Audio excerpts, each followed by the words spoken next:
আসসালামু আলাইকুম রহমতুল্লাহ। বন্ধুরা কেমন আছেন সবাই? আমি আলহামদুলিল্লাহ অনেক অনেক ভালো।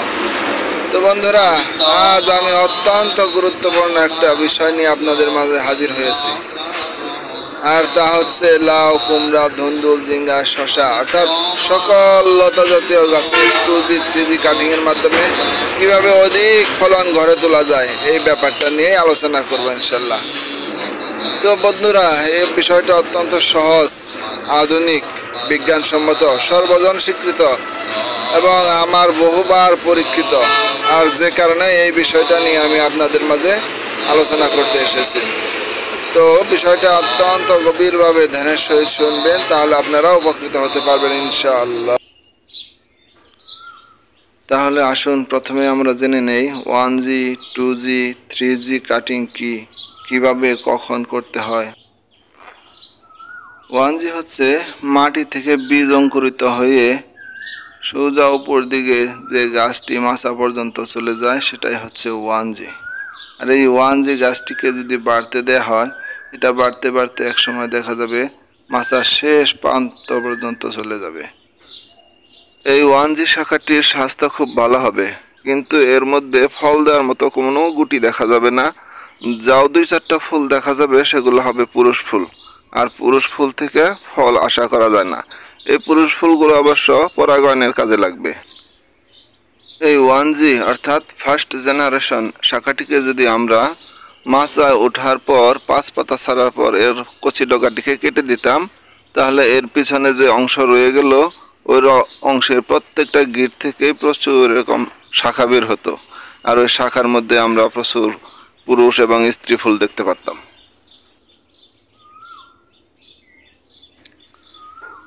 স্ক্রিনে এখন যে শাখাটি দেখতে পারতেছেন, এটা আমার সেই 1G বা ফার্স্ট জেনারেশন, যেটা আমি কয়েকদিন আগেই এর ডগাটা কেটে দিয়েছিলাম।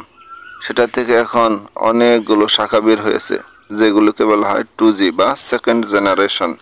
এই সেকেন্ড জেনারেশনের মধ্যেই অনেকগুলো গুটি এসেছে, যা আপনারা নিজ চোখে দেখতে পাবেন।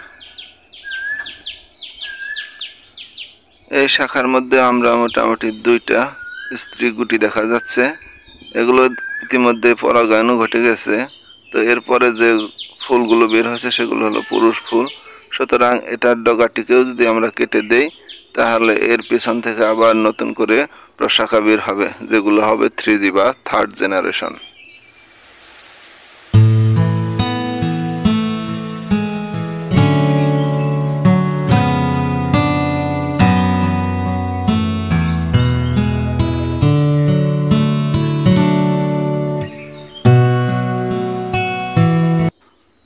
তো স্ক্রিনে দেখতে পারতেছেন আমার যে 2G ডগাটি কেটে দিয়েছিলাম, সেটার থেকে 3G ডগা বের হয়েছে, আর 3G ডগার মধ্যেও গুটি আসতে শুরু করেছে।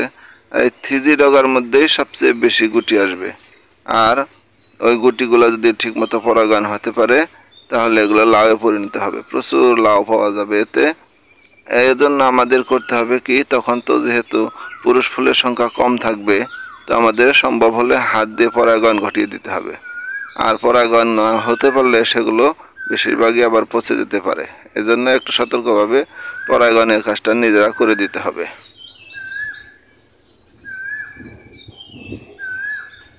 তো বন্ধুরা, স্ক্রিনে আপনারা আমার ছাদের নিচে যে লাউয়ের মাচাটি দেখতেছেন, এটা আমি গত 2 মাস আগে লাগিয়েছিলাম।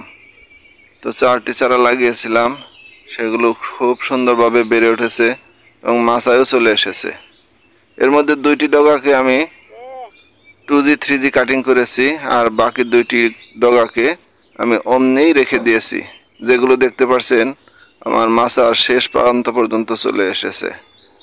যে 2টি ডগাকে কাটি নাই, অর্থাৎ এমনিতেই রেখে দিয়েছি, সেগুলো খুব মোটা তাজা স্বাস্থ্যবান, কিন্তু এর মধ্যে কোনো স্ত্রী ফুল নেই। যাও 2-4টা ফুল আছে, শুধু পুরুষ ফুল। আর এই পাঁচটা যে শাখাগুলোতে আমি ইতিপূর্বে 1G 2G 3G কাটিং করেছি, সেগুলোতে দেখেন কি পরিমাণ স্ত্রী ফুল অর্থাৎ গুটি এসেছে। সেগুলো ইতিমধ্যে পরাগায়ন ঘটে গেছে। তো বাকি আল্লাহ তাআলার ইচ্ছা, এর মধ্যে হয়তো অনেকগুলাই লাউ আশা করা যাইতে পারে, আল্লাহ চাহে তো।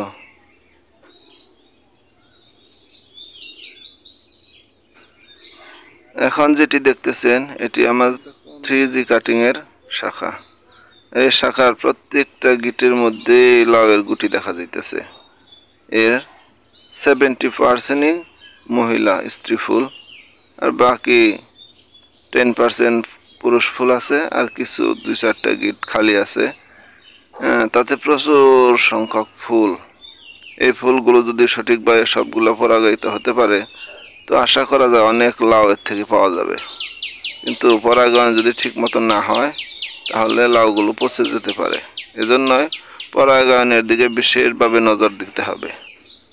সাথে সাথে গাছে খাদ্যেরও ব্যবস্থা করতে হবে। যেহেতু প্রচুর পরিমাণে গুটি আসছে, আর এগুলোকে যদি লাউয়ে পরিণত করতে হয় তো এগুলোর জন্য প্রচুর খাদ্যের প্রয়োজন হবে।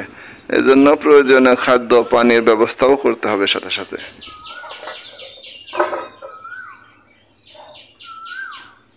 আমি আমার এই মাচার কিছু সংখ্যক শাখাকে 4G কাটিং পর্যন্ত করেছি। তাতে রেজাল্ট এই যে প্রত্যেকটা গিটে স্ত্রী ফুল, আর প্রত্যেকটা স্ত্রী ফুলই যদি পরাগায়িত হতে পারে সঠিক মতো তাহলে ফলে পরিণত হবে আশা করা যায়। আর যেহেতু কোনো পুরুষ ফুল নেই সেহেতু পরাগায়নের সম্ভাবনাও নেই, যার ফলে প্রত্যেকটা লাউই পচে যেতে পারে। এজন্য আমার পরামর্শ হইতেছে যে 3G কাটিং পর্যন্তই রাখা, কারণ অতি লোভে তাঁতি নষ্ট, এটাও হয়ে যেতে পারে। এজন্যই 4G কাটিং না করা, 3G কাটিংয়েই সন্তুষ্ট থাকা, আর এই 3G কাটিংয়ের যে গুটিগুলো বের হবে এগুলোর উপরই পরিচর্যা করতে থাকা।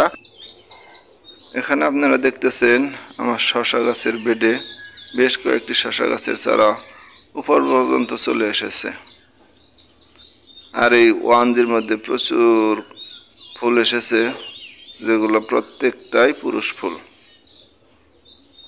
দেখা যাচ্ছে এটা পুরুষ ফুল, আরেকটু উপরে চলে আসলে দেখা যাবে এটা এখানেও পুরুষ ফুল।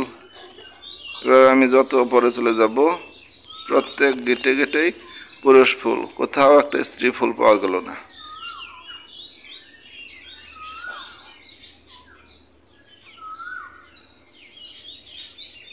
এখানেও দেখা যাচ্ছে পুরুষ ফুল, এখানেও একটা পুরুষ ফুল।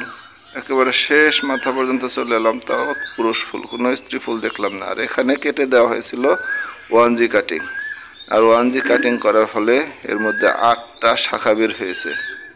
ওই শাখাগুলোর অবস্থা কি এখন আমি আপনাদেরকে দেখাবো। প্রথম শাখাটি উপর দিকে চলে গেছে, এটার প্রথম গিটেই দেখা যাচ্ছে একটা লাউয়ের গুটি, ছোট একটা গুটি এখনো পরিণত হয় নাই, ফুল ফুটেনি।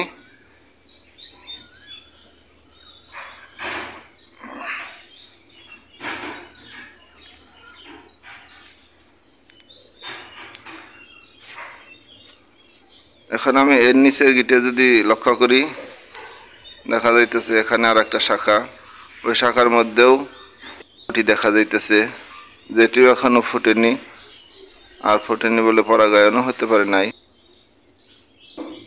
যেহেতু যথেষ্ট পরিমাণ পুরুষ ফুল আছে এখানে, যে কারণে পরাগায়ন এমনি এমনি হয়ে যাবে, হাত দ্বারা করার প্রয়োজন হবে না। তবে এভাবে যদি আমি প্রত্যেকটা গিট প্রত্যেকটা শাখাকে আমি দেখাতে থাকি, প্রত্যেকটা শাখা একটা দুটা করে গুটি চলে এসেছে। তাতে দেখা যাচ্ছে আমার এই একটা 1Gর মধ্যেই যে 2G শাখাগুলো বের হয়েছে, প্রত্যেকটি শাখায় মোটামুটি 8টা থেকে 10টা শশা পাওয়ার সম্ভাবনা রয়েছে।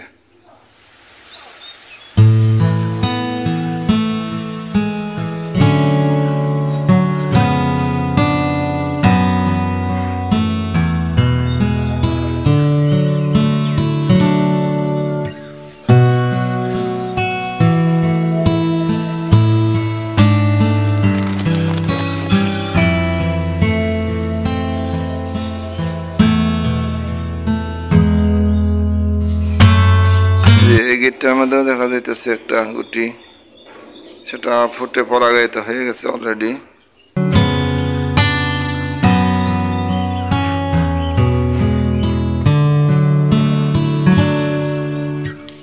এই পাশটায় যে গুটিটা দেখা যাচ্ছে এটা পরাগায়ন অনেক আগে হয়ে গেছে এবং সাইজও মোটামুটি বড় হয়ে গেছে।